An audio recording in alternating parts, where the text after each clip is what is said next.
Have you ever made a build that was so potent, your DM basically pulled you aside immediately and asked you to tone it down? There are certainly the de facto builds in 5th edition, most commonly paired with the sorcerer, because, let's be honest, that pairing with quickened spell ability is really good for the action economy. But rarely will you find any builds that are outright banned in Adventurers League, most likely ones that are just not allowed for that season's rules, but that's more so because they go against the rules for that season, not because they're officially banned forever from the Adventurers League. Pathfinder Society is completely different, where they in fact do actually have a list of banned builds. This was especially true during the Pathfinder 1st edition era, where it was really easy to break the game. And that was primarily the reason for a lot of these bans. They busted the game's action economy in different ways, such as overhealing or really abusing various mechanics in ways that just, well, could ruin the experience for a lot of people, because Pathfinder Society is like D&D Adventurer League, where it's more public play than anything else. So they had to be really careful about what they permitted and what they didn't. And sometimes the bans would also be because they just go against flavor for whatever module is popular at that time. Most of these builds are incredibly intricate, usually found by people who study the game a lot and report these findings to Pathfinder Society themselves, or because Pathfinder Society found it, because someone decided they wanted to break the game immensely just because they can, rather than actually trying to lend a helping hand. Today's build, though, is not one of those things, because this is an archetype that was made by Paizo themselves. In fact, if you were to actually log into a D20 PFSRD, click on this archetype, you would see a warning that this archetype was banned for Pathfinder Society play. It's no longer there because, well, since they're running 2nd edition, there's no purpose for it, so this couldn't be used anyway.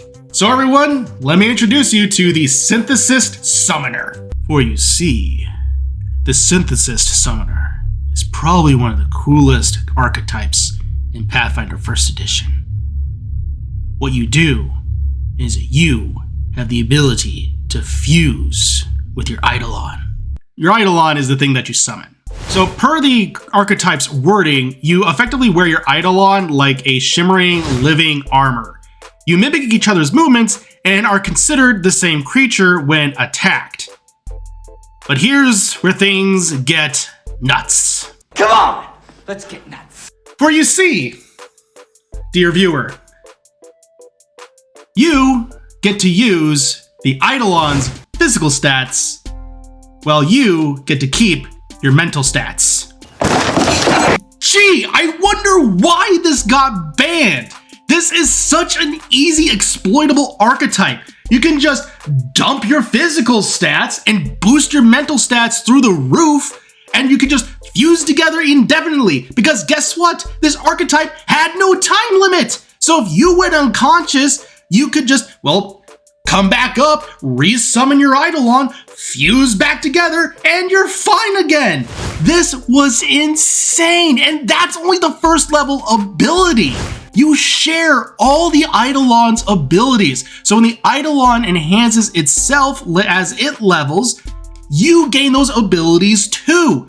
It would just become a monster, and that's not even considering what would happen when you multi-class, or even if you multi-class. You could become a paladin, because the only requirement for a paladin is that you're basically lawful good, and since your mental stats are boosted through the roof, you're going to be a very potent paladin because of your charisma score. And then you're going to be decent at physical combat because you could choose one of the Eidolons with really good physical stats. This thing was insane. So a lot of people picked up on why this was ultimately banned by Pathfinder Society, though it seemed that the official reason given by the Society was that it contradicted the flavor of the current campaign that was going on at the time. But again, it didn't take a lot of digging or figuring out why this archetype was banned from Pathfinder Society, and as the game grew, this archetype became rather infamous for being busted. And the crazy part is, that's not even going into all the details of what the summoner could do itself. That's not even going to all the spells that you could do to boost yourself or your Eidolon in some capacity. That's just scraping the surface. This archetype is really cool thematically. Effectively, you can flavor it to where you're in a mech suit. You're going like Ripley in Alien, something like that. Flavor-wise, this is really cool, and I can get behind it. I get why Paizo wanted to make it. But wow, was it one of the most easily exploitable archetypes Paizo has probably ever made. At least the ones that I can recall. And because of that, it's garnered a rather infamous reputation for being really, really broken. If you bring it up to someone who played Pathfinder 1st Edition, especially around this era, you'll probably get a few laughs and eye rolls and just talking about the absurdity of this class. But yeah, it's one that I personally love to talk about for just how insane it is. So let me know of the most insane builds you've ever encountered, or the most insane ones that you ever came up with. Ones that maybe your DM had to pull you aside and say, hey, can we not do this one because it's kind of messing with things?